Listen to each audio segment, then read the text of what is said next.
नाजरीन अस्सलाम वालेकुम। उम्मीद है आप सब खैर आफियत से होंगे। अब आप देखें कि एक तवील रेस्ट हमें मुयस्सर आई, हमें दोस्तों के साथ गपशप लगाने, उनके साथ अपने दिल की बात करने का मौका मुयस्सर आया और वालिदैन के साथ जो है वक्त गुजारने का मौका मुयस्सर आया। और इस तवील रेस्ट के बाद अगर मैं कहूँ तो एक तवील सिलसिला जो है दोबारा से शुरू हो गया है। एक नई रूटीन लाइफ जो है दोबारा शुरू हो गई है। लेकिन इस रूटीन लाइफ के साथ साथ मैं ये समझता हूँ कि हमारी ज़िंदगी का ये अलमिया बन चुका है कि हम अपने कामों को, अपने मामलात को इस कदर अपने ऊपर गालिब कर लेते हैं कि हमें ना तो अपनी ज़िंदगी का होश रहता है, ना अपनी सेहत का होश रहता है, ना सुबह के खूबसूरत मनाजिर से हम लुत्फ़अंदोज़ हो पाते हैं।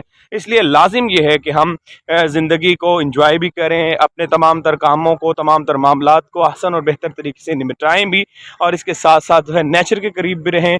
कुदरती मनाजिर जो हैं, दिलकश जो मनाजिर हैं, उनसे भी लुत्फ़अंदोज़ हों, ताकि हमारी सेहत भी बहाल रहे और हमारे तमाम काम जो है आसान तरीके से पाया तकमील को भी पहुँचें।